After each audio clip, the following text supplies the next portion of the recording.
గత శనివారం అంటే జూన్ 21, 2025 తెల్లవారుజామున బ్రెజిల్కి చెందిన ఓ ట్రెక్కింగ్ బృందం ఇండోనేషియాలోని అందమైన మౌంట్ రెంజాని అగ్నిపర్వతం శిఖరానికి చేరుకునేందుకు వడివడిగా పైకెక్కుతున్నారు. బ్రెజిల్ కాలమానం ప్రకారం సరిగ్గా శనివారం ఉదయం 6:30 గంటల సమయంలో ఆ బృందంలోని జులియానా మారిన్స్ కాలు స్లిప్ అయ్యి అగ్నిపర్వతం లోపల వైపు 250 మీటర్ల లోతుల్లోనికి పడిపోయి అక్కడ చదునుగా ఉన్న ఒక ప్రదేశంలో ఉండిపోయింది ఆమె.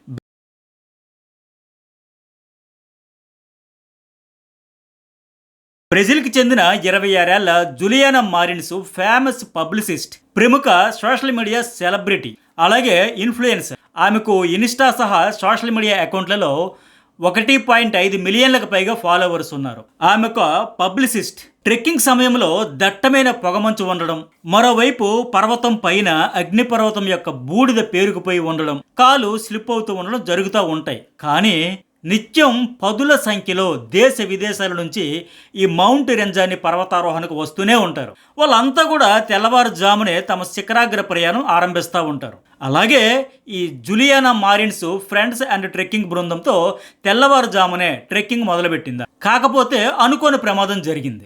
అగ్నిపర్వతం పగిలి లావా బయటకు వచ్చే ప్రధాన బిలం అంచుల నుంచి ఈ జులియానా జారి లోపల వైపు పడిపోయింది. ఈ ప్రమాదం జరిగిన సమయంలో మారిన్స్ తన గైడ్తో కలిసి కిందకి దిగి వస్తున్న బృందంలో చివరిలో ఉన్నారు. ఆమె సూర్యోదయానికి ముందు చీకటిలో సరైన వెలుతురు లేక కాళ్ళు జారిపోయి పర్వతం లోపల వైపున ఏటవాలు ప్రాంతంలోనికి పడిపోయిందని ఆమెతో కలిసి వెళ్లిన తోటి ట్రెక్కింగ్ బృంద సభ్యులు తెలిపారు. పడిపోయే సమయంలో భయంతో జులియానా పెద్దగా అరుస్తూ హెల్ప్ హెల్ప్ హెల్ప్ అంటూ కేకలు వేస్తూనే ఉంది.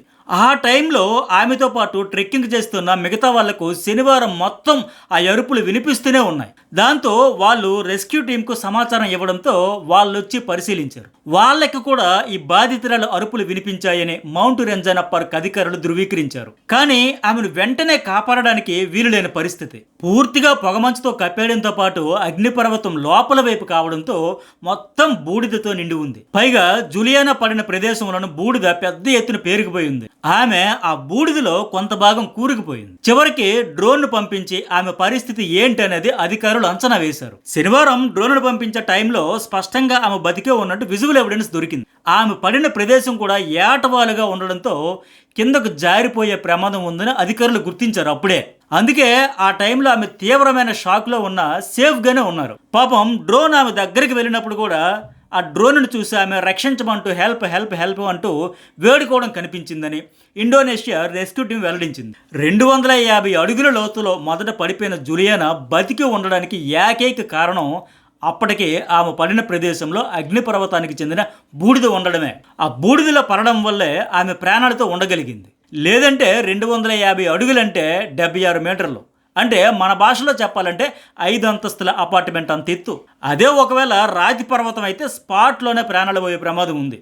అయితే ఇక్కడే ప్రపంచమంతా ఆశ్చర్యపోయిన విషయం ఏంటంటే ఆమె బతికి ఉన్నట్టు కదులుతున్నట్లు స్పష్టంగా డ్రోన్ విజువల్స్లో కనిపిస్తోంది. మరి అలాంటప్పుడు వెంటనే హెలికాప్టర్ను పంపించి ఎందుకు రక్షించలేకపోయారో, అలాంటప్పుడు ఎందుకు ఈ ట్రెక్కింగ్కి అనుమతి ఇవ్వడం అంటూ లక్షల మెసేజ్లు సోషల్ మీడియాలో వెల్లువెత్తాయి. సేవ్ జులియానా పేరుతో ఓ ఇన్స్టా అకౌంట్ కూడా ఏర్పాటు చేశారు.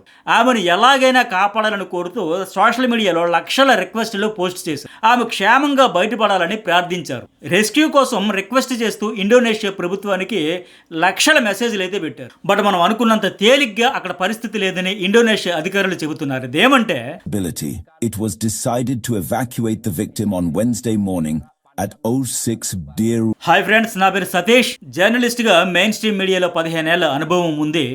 మన చుట్టూ నిత్యం జరిగే అంశాలపై రోజు డెప్త్ అనాలిసిస్తో మీ డౌట్స్ అన్నీ క్లారిఫై చేస్తూ వీడియోలను చేస్తూ ఉంటాను. ఖచ్చితంగా ప్రతి వీడియో మీరు పూర్తి సాటిస్ఫై అయ్యేంత వరకు డెప్త్ అనాలిసిస్తో చేస్తూ ఉంటాను. సో దయచేసి నా కోసం వీడియోకు ఒక లైక్ కొట్టండి, అప్పుడే మరింత మందికి రీచ్ ఉంటుంది. ఫస్ట్ టైం చూసే వాళ్ళు సబ్స్క్రైబ్ అయితే చేసుకోండి. Thank you. ఇక ఆమె ప్రాణాలతోనే ఉన్న ఎందుకు బయటకు తీయలేకపోయారు అనే దానికి ఇండోనేషియా అధికారులు చెబుతున్న సమాధానం ఏంటంటే, మేము శక్తికి మించి శనివారం నుంచి ప్రయత్నిస్తూనే ఉన్నాం.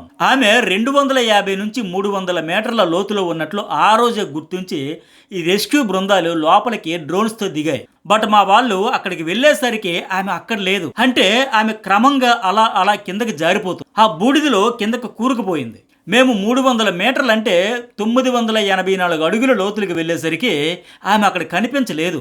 మా సహాయక బృందాలు అక్కడే గంటల తరబడి వేచి ఉండి మరీ చుట్టుపక్కల అంతా గాలించాయి. ఆమె కోసం పెద్దగా కేకలు వేసినా అటు నుంచి ఎలాంటి స్పందన రాలేదు. అంటే ఆమె మరింత కిందకి జారిపోయిందనే విషయం అర్థమైంది మాకు.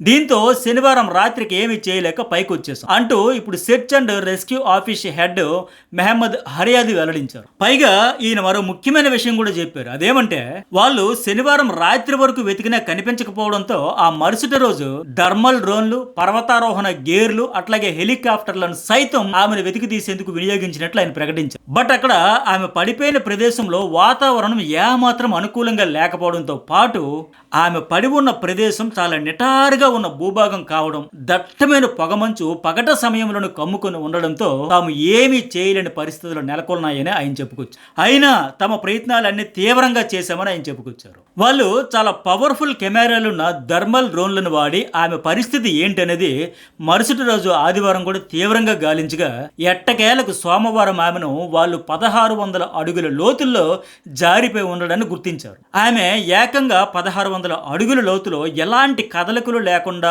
పడిపోయి ఉన్నట్లుగా వాళ్ళకు కనిపించింది. అంటే 250 అడుగుల లోతు నుంచి క్రమంగా 1600 అడుగుల వరకు జారిపోతూ కిందకు వెళ్ళిపోయింది. అందుకే డ్రోన్లలో ఒక్కో రోజు ఒక్కో ఎత్తులో ఆమె ఉండడం కనిపించిందని ఇండోనేషియా అధికారులు ప్రకటించారు. మొదటి రోజు 250 అడుగుల లోతు, ఆ తర్వాత 300, ఆ తర్వాత 500, తర్వాత 600, అలా అలా అలా చివరికి ఏకంగా 1600 అడుగుల లోతులోనికి జారిపోయి ప్రాణాలు వదిలేసింది. అందుకే మొదటి రోజు శనివారం ఆమె అరుపులు వినిపిస్తూనే ఉన్నాయి. అలా లోయలోనికి కిందికి జారిపోతున్న కొద్దీ డిస్టెన్స్ పెరిగి ఆమె కదలికలు, వాయిస్లు రెండూ మాయమైపోయి. ఇక్కడ మరో ట్విస్ట్ ఏంటంటే మొదట పడిన ప్రదేశంలో శనివారం రాత్రి వరకు స్పష్టంగా కనిపించిన జులియానా తర్వాత రోజు ఉదయం నుంచి అక్కడ లేకపోవడంతో ఏమై ఉంటుందా అని అంత ఆశ్చర్యపోయారు. లోపల ఏమైనా జంతువులు ఉన్నాయా, లేక ఇంకేమైనా జరిగిందా, అసలు ఎలా మాయమైపోయిందనే సందేహాలకు ఇప్పుడు ఇండోనేషియా అధికారులు స్పష్టమైన సమాధానాలను కనిపెట్టి ప్రకటించారు. అందుకే రెస్క్యూ బృందాలు థర్మల్ డ్రోన్స్ విజువల్స్ ఆధారంగా ఆమెను గుర్తిస్తూ లోతుకు వెళుతున్న కొద్దీ అప్పటి వరకు అక్కడే ఉన్న ఆమె వాళ్ళు వెళ్లే సమయానికి మాయమైపోతూ రావడానికి ఇదే కారణం. వీళ్ళు 500 మీటర్ల వద్దకు వెళ్లేసరికి ఆమె మరో 200 అడుగుల లోపలికి పడిపోతూ అలా అలా అలా పూర్తిగా కిందకి వెళ్ళిపోయింది. ఇక హెలికాప్టర్లు సైతం ఆ ప్రదేశంలో ఏమీ చేయలేకపోయాయని అధికారులు ప్రకటించారు. ఎందుకంటే అక్కడ వాతావరణం చాలా ప్రమాదకరంగా ఉండడంతో పాటు అసలు ఆమె ఎక్కడుంది అనే క్లియర్ విజువల్స్ లేకపోవడంతో సోమవారం అంతా వెతికిన తర్వాత హెలికాప్టర్లు వెనుదిరిగాయి. మళ్ళీ మంగళవారం ఉదయం నుంచి వెతకాలని నిర్ణయించారు. బట్ ఎలాంటి వాతావరణ పరిస్థితులు, చీకటిలోనైనా క్లియర్ గా ఇమేజిన్ తీయగలిగే ఈ థర్మల్ డ్రోన్లు జులియానా ఎక్కడుందో మంగళవారం ఉదయం కనిపెట్టేశాయి. ఈ జులియానా రెంజానీ పర్వతం పైనుంచి లోపలికి శనివారం ఉదయం పడిపోయిన తర్వాత ఎట్టకేలకు ఆమె మృతదేహం మంగళవారం అంటే 3 రోజుల తర్వాత 1600 అడుగుల లోతులో డ్రోన్లకు కనిపించింది. ఈ 3 రోజులు తిండి నీళ్లు లేవు.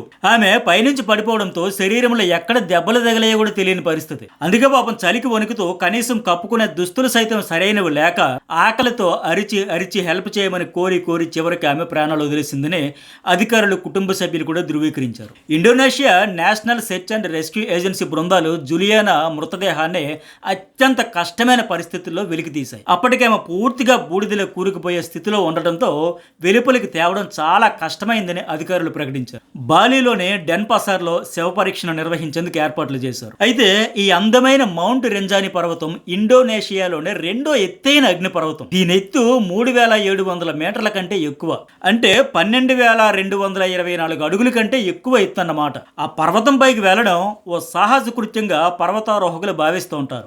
ఏటా 100 మంది దేశ విదేశాల నుంచి ఈ ట్రెక్కింగ్ కోసం ఇండోనేషియా వస్తుంటారు. బట్ అందమైన ఈ పర్వతంపై ప్రమాదాలు సైతం తరచూ జరుగుతూనే ఉన్నాయి. 2022లో ఈ రెంజానీ పర్వత శిఖరం పై నుంచి పడిపోయిన ఓ పోర్చుగీస్ వ్యక్తి కూడా మృతి చెందాడు. ఈ ఏడాది మే నెలలో మలేషియాకు చెందిన ఓ పర్వతారోహకుడు ఈ అగ్నిపర్వతం ఎక్కే ప్రయత్నంలో కింద పడిపోయి చనిపోయాడు. ఇప్పుడు సోషల్ మీడియాలో 1.5 మిలియన్ల ఫాలోవర్స్ ఉన్న ఈ పబ్లిసిస్ట్ ఈమె ప్రాణాలు కోల్పోయింది.